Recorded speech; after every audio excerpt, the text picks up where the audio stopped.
Hello, welcome back to the brand new session of EC Council Certified Ethical Hacking Program. So, in this session, we will discuss about the ethical hacking concepts and their scopes as well. So, ethical hacking is the practice of employing computer and network skills in order to assist organizations in testing their network security for possible loopholes and vulnerabilities. So, white hats, or you can say also known as security analysts or ethical hackers, so these are individuals or experts who perform ethical hacking, right? So nowadays, most organizations such as private companies, universities, and government organizations are hiring white hats to assist them in enhancing their cybersecurity. So they perform hacking in ethical laws or ethical ways with the permissions of network or system owners and without the intention to cause harm. So ethical hackers report all the vulnerabilities to the systems and network owner for remediations, thereby increasing the security of organizations information systems. So ethical hacking involves the use of hacking tools, tricks, and techniques typically used by an attacker to verify the existence of exploitable vulnerabilities in system security. So, today the term hacking is closely associated with the illegal and unethical activities. There is continuing debate as to whether hacking can be ethical or not. But given the fact that unauthorized access to any systems is a crime, so the noun hacker refers to the person who enjoys learning and the details of the computer systems and stretching their capabilities. And the verb to hack describes the rapid development of new programs or the reverse engineering of existing software to make it better or more efficient in a new and innovative ways. But the term cracker and attacker refers to the person who employ their hacking skills for offensive purpose. But if I just talk about the term ethical hacker, so it will refer to the security professionals who employ their hacking skills for defensive purpose, right? So most of the company employ IT professionals to audit their systems for known vulnerabilities. Although this is a beneficial practice, crackers are usually more interested in using newer, lesser known vulnerabilities, and so these by the number system audits do not suffice. So a company needs someone who can think like a cracker, keep up with the newest vulnerabilities and exploits, and recognize the potential vulnerabilities where others cannot. So this is the role of the ethical hacker. So ethical hacker usually employ the same tools and techniques as hackers with the important exceptions that they do not damage the system. So they evaluate system security, update the administrators regards any discovered vulnerabilities, and recommend procedures for patching those vulnerabilities. So the importance distinctions between the ethical hackers and crackers is constant, or you can say consent. So crackers attempt to gain unauthorized access to the systems, while ethical hackers are always completely open and transparent about what they are doing and how they are doing it. So ethical hacking is therefore always legal. Yes, that question came in our mind, that is why ethical hacking is necessary. So as technology is growing at a faster pace, so it's the growth. So it is the growth in the risk associated with it. So to beat a hacker, it is necessary to think like one. So ethical hacking is necessary as it allows to counter attacks from malicious hackers by anticipating methods used by them to break into the system. So ethical hacking helps to predict various possibilities or various possible vulnerabilities well in advance and rectify them without incurring any kind of outside attack.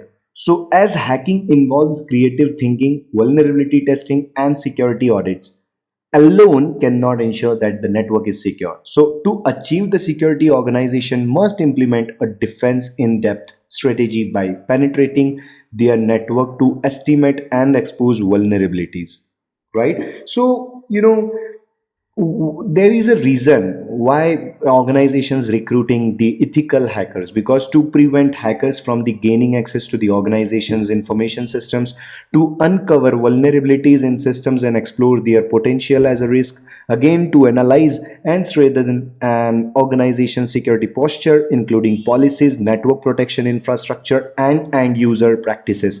Again, to provide adequate preventive measures in order to avoid security breaches, to help safeguard the customer data, again to enhance security awareness at all the levels in a business.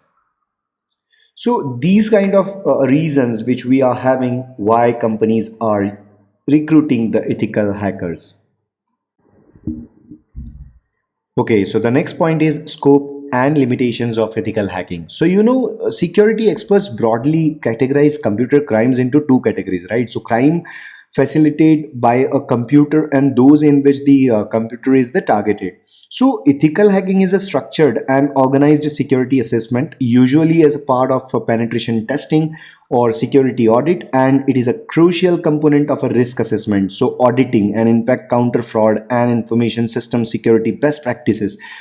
So it is used to identify risk and highlighted remedial actions. It is also used to reduce information and communications technology cost by resolving vulnerabilities. So ethical hackers determine the scope of the security assessments according to the client security concerns. Many ethical hackers are member of the Tiger team. So a Tiger team work for together to perform a full scale test covering all aspects of the network, so as well as physical and system intrusion as well. So an ethical hacker should know the penalties of unauthorized hacking into the system. So no ethical hacking activities associated with the network penetration test or security audit should begin before the receiving a signed legal document given the ethical hacker express permissions to perform the hacking activist or from the target organization. So ethical hackers must be judicious with their hacking skills and recognize the consequences of misusing those skills,